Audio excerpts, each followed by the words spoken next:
The red sky above Seoul looked like blood, as Captain Park Jinwoo crouched behind broken concrete.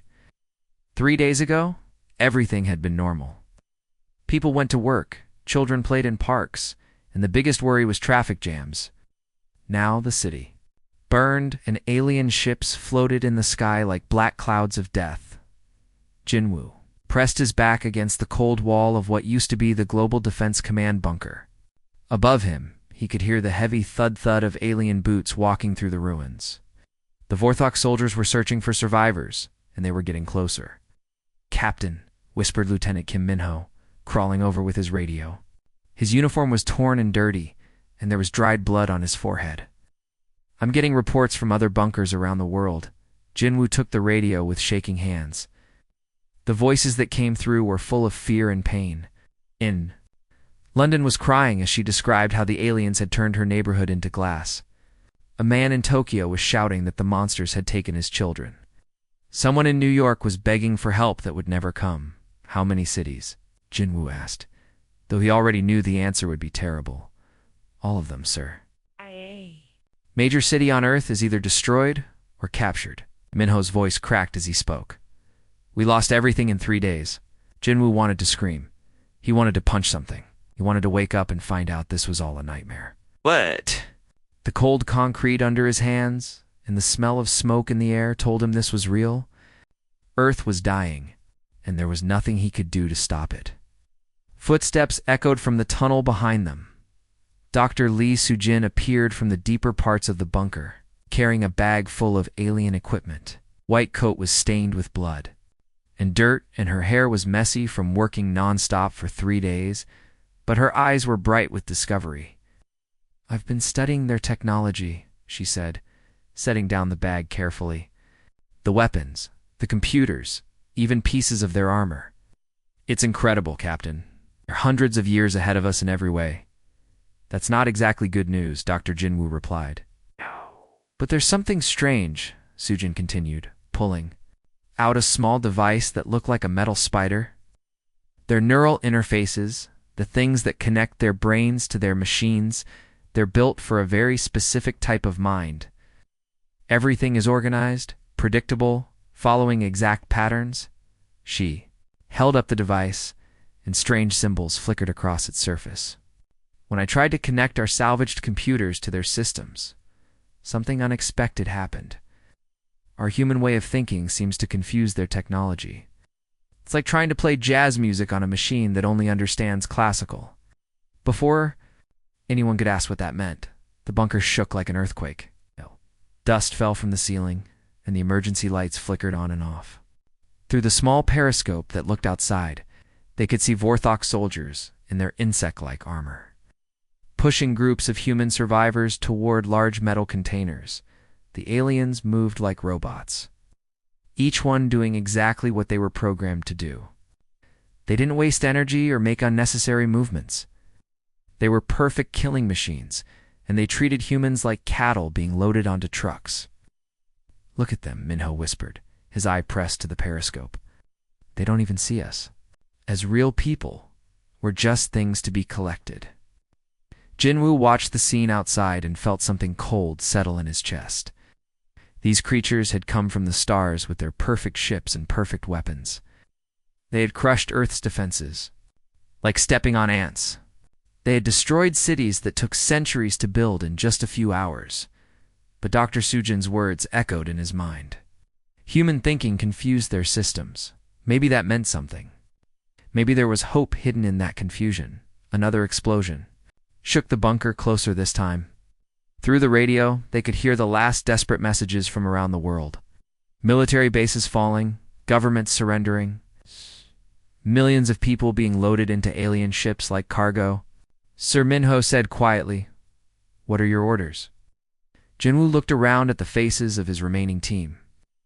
These people trusted him to make the right choice. But what was the right choice when your entire world was ending? He thought about his daughter, who might already be dead or captured. He thought about his parents, his friends, everyone he had ever known. Earth was lost. The war was over before it had really begun. But humans were still alive, scattered, frightened, broken, but alive. "We can't save Earth," Jinwoo said, words feeling like poison in his mouth. But we can save humanity. The decision was made. They would run, they would hide, they would survive. And someday, somehow, they would make these aliens pay for what they had done to their world. The bunker shook again. And in the distance, the sound of alien voices grew louder. Time was running out, but the fight was just beginning. 6 months had passed since the aliens destroyed Earth, and Chief Engineer Yoon Tae-young had not slept properly in weeks. He floated in the zero gravity of the hidden moon base, watching hundreds of people climb aboard the ship called New Dawn. The ship looked strange, part human technology, part alien metal that they had stolen from crashed Vorthok fighters. This shouldn't work, Tae-young muttered to himself as he checked the ship's systems. Human computers were talking to alien engines. Human pilots were learning to fly with alien navigation tools. It was like trying to make a bicycle work with airplane parts, but somehow it was working. Commander Choi-hoon pushed herself through the air toward him. Her military uniform wrinkled from living in space for months. "How many people can we save this time?" she asked. 200,000 on this ship, Tae-young answered, his fingers moving across the glowing control panel. The other ships are taking similar numbers. If we're lucky and the aliens don't find us, we might get 500,000 people away from Earth before they notice. Through the big window, Earth looked beautiful and terrible at the same time. It was still the blue and green planet they remembered. But now there were ugly brown scars across the continents where the Vorthok were digging up resources. The oceans had changed color too, turning a sick green from all the alien factories, dumping waste into the water. "Look what they've done to our home," Hae-hoon whispered, pressing her hand against the cold glass. Tae-young nodded sadly. The aliens were treating Earth like a giant mine, taking everything valuable and leaving poison behind. They didn't care that billions of people had lived there for thousands of years. To them, Earth was just another rock to strip clean. Suddenly, Navigation Officer Han Ja-soo called out from her station across the room. "Commander, I'm seeing Vorthok ships on my scanner. It's 3 big destroyers, and they're coming toward us fast." Hae-young's face went pale. The alien ships found them. All these people would die or be captured. There was no way their small fleet could fight 3 Vorthok destroyers and win. "All ships, this is New Dawn," she spoke into her radio, trying to keep her voice calm. "Execute dispersal protocol immediately. Every ship jumps to a different location. No 2 ships go to the same place. We'll meet at the backup location in 6 months." Around them, alarms started beeping as the human ships prepared to escape. Each ship would jump through hyperspace to a different hiding spot among the stars. It was dangerous.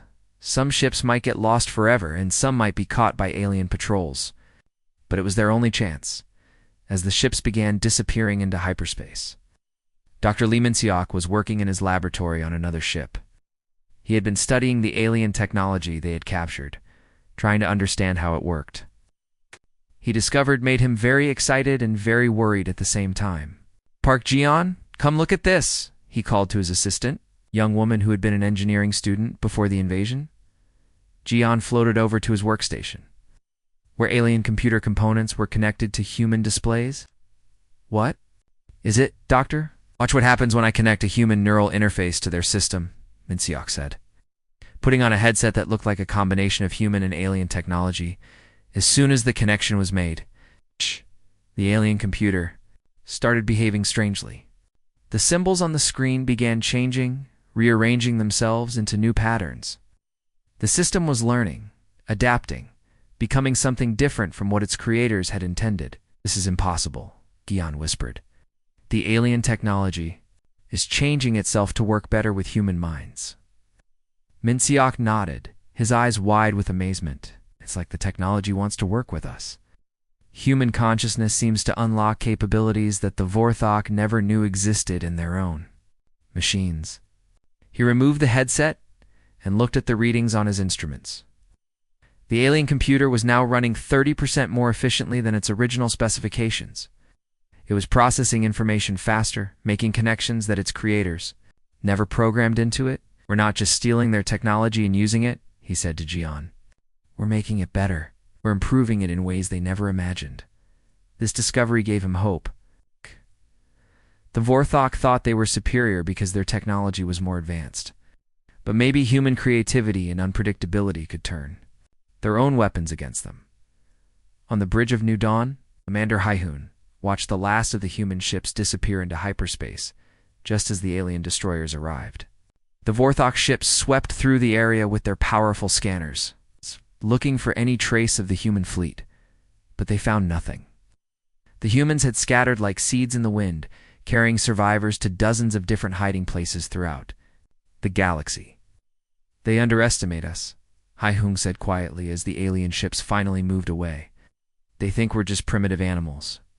They don't realize that we're learning to use their own technology against them. The Great Exodus had begun. Humans were no longer trapped on their dying world. Now they were free among the stars. They were becoming something new, something dangerous. 3 years of hiding among the stars had changed the surviving humans completely. They were no longer the frightened refugees who had escaped Earth.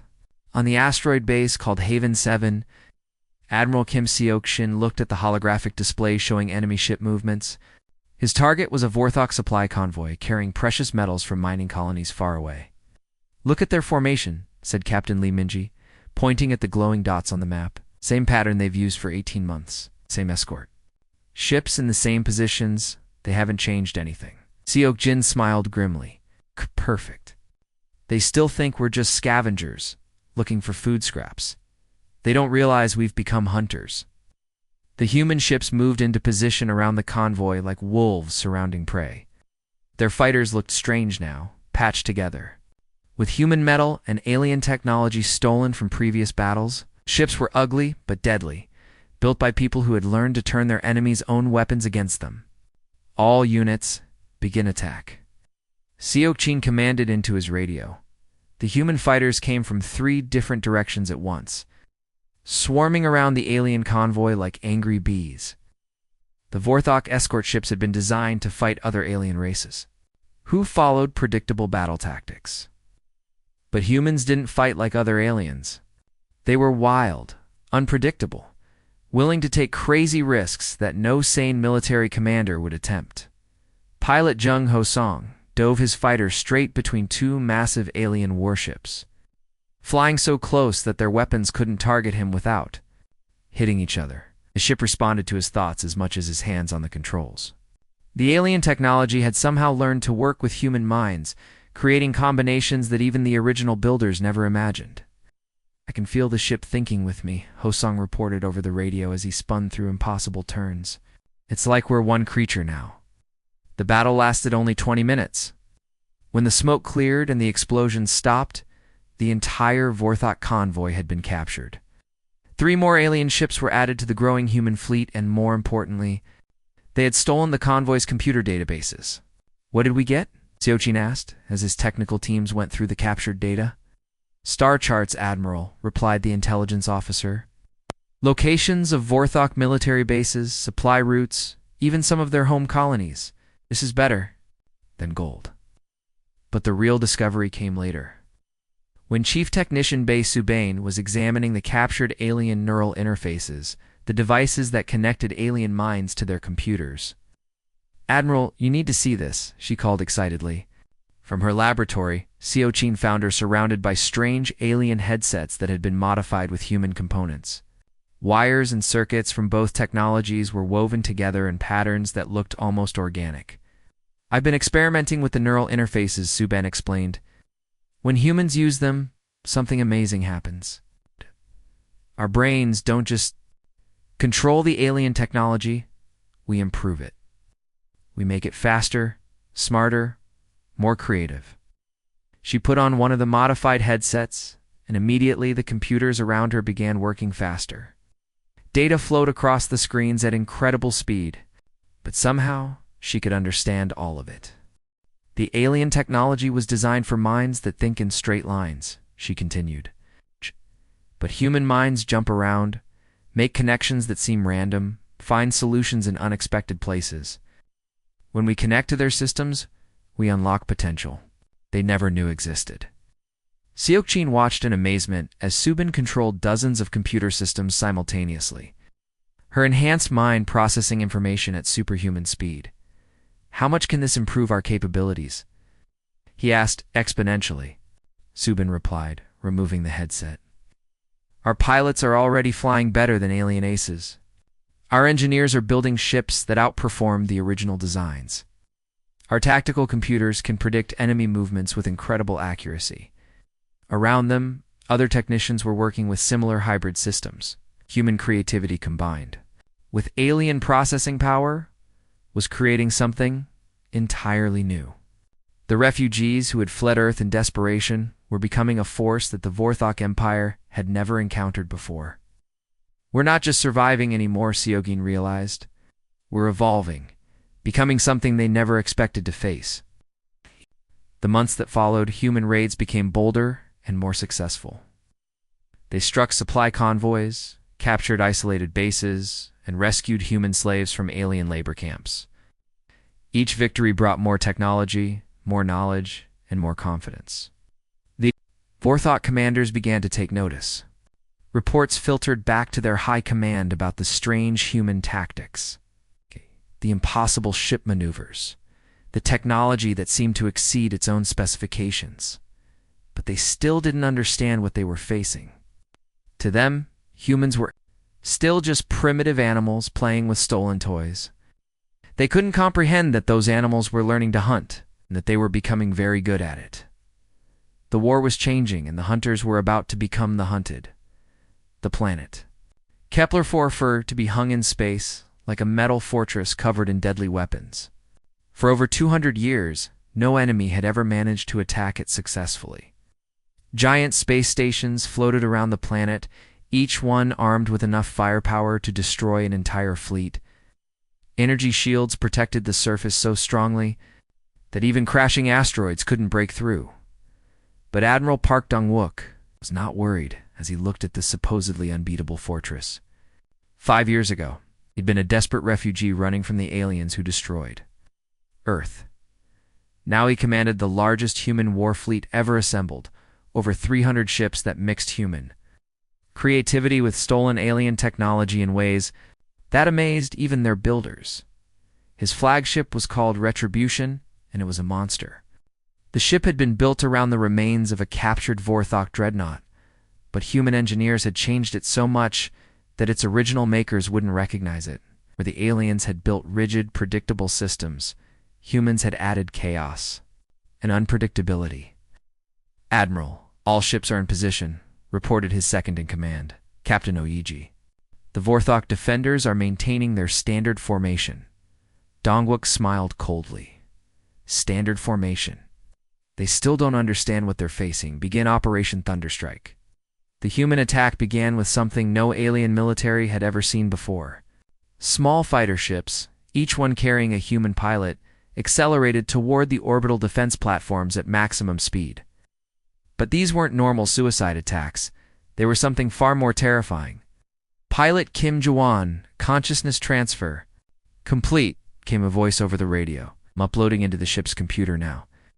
Jawan's physical body went still in his cockpit as his mind merged completely with his fighter's artificial intelligence. He became the ship itself, feeling every system as if it were part of his own body. The fighter responded to his thoughts faster than any human reflexes could manage. This is incredible. He transmitted to the other pilots who were undergoing the same process. I can feel everything. The engines, the weapons, even the hull plating. We're not just flying these ships anymore. We are these ships. Dozens of human fighters slammed into the orbital platforms with devastating force. But unlike simple suicide attacks, these ships were thinking, adapting, finding the exact weak points in the alien defenses. Each explosion was perfectly placed to cause maximum damage. The Vorthok defenders watched in horror as their supposedly impregnable fortress began falling apart. How are they doing this? Demanded General Korthval from his command center. Those are suicide attacks, but they're too precise. No organic pilot could guide a ship that accurately while dying. Sir, replied his aide, our sensors are detecting something impossible. The human pilots aren't dying in the impacts. Their consciousness signatures are transferring into the ship's computers milliseconds before collision. Ow. That's impossible, Korthval snarled. Consciousness transfer technology doesn't exist.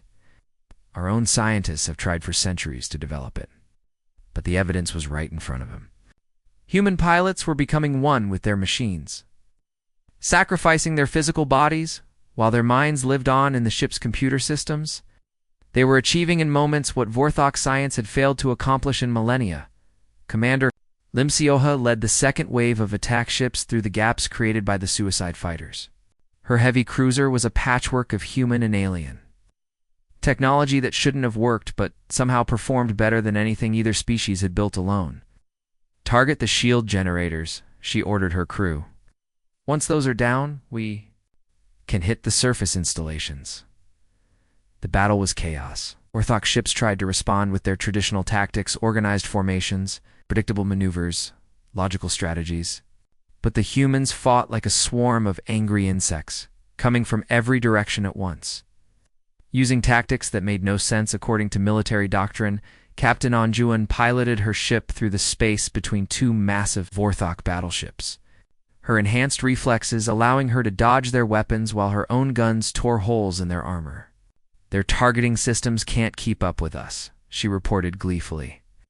They're built to fight other aliens who follow the rules. We don't follow any rules. On the surface of the planet, Vorthok ground forces watched in disbelief as human troops began landing. These weren't the weak, primitive creatures they remembered from Earth. These humans moved with inhuman speed and coordination, their armor enhanced with alien technology, their weapons firing with impossible accuracy. They're not the same species we conquered, whispered Commander Velthor, as he watched human soldiers tear through his defenses. They've become something else, something we created by forcing them to adapt. The battle raged for 18 hours. When it finally ended, the impregnable fortress world had fallen. The Vorthok military's reputation for invincibility was shattered, and news of the defeat spread throughout their empire like wildfire. Admiral Dongwook stood on the bridge of retribution, looking down at the conquered planet. Around him, his officers were already planning the next attack. They'd captured weapons, ships, and most importantly, the location of other Vorthok strongholds. Send a message to all human fleets, he ordered. The tide has turned. We're not just surviving anymore. We're winning. Across the galaxy, other alien species that had been conquered by the Vorthok began to whisper among themselves. If the humans could defeat the mighty fortress world, perhaps there was hope for rebellion after all. The planet Kethmaran was the jewel of the Vorthok Empire. For over 1,000 years, no enemy had ever come close to its beautiful crystal cities that stretched toward the stars. Massive shipyards floated in orbit, building the giant warships that kept dozens of star systems under alien control. Emperor Vexful had ruled from his golden palace for 3 centuries, never imagining that war could come to his perfect world. But now, as he stood on his palace balcony, the sky above was filled with fire and explosions. Human warships were, everywhere their strange patchwork hulls gleaming in the light of battle. The Emperor's hand shook as he watched his mighty fleet being torn apart by creatures he had once considered no more dangerous than insects. Fleet Admiral Kang Hun-jin stood on the bridge of her flagship, Earth's Vengeance. The massive ship had been built from the wreckage of 12 captured Vorthok vessels, welded together with human engineering and powered by stolen alien technology. Around her, over 800 human ships prepared for the final battle. Stations, this is Admiral Kang. She spoke into her communications system, her voice reaching every human ship in the fleet. Today, we finish what they started when they destroyed our world. Today, we show them what happens when you underestimate humanity. The human attack was unlike anything the Vorthok had ever faced.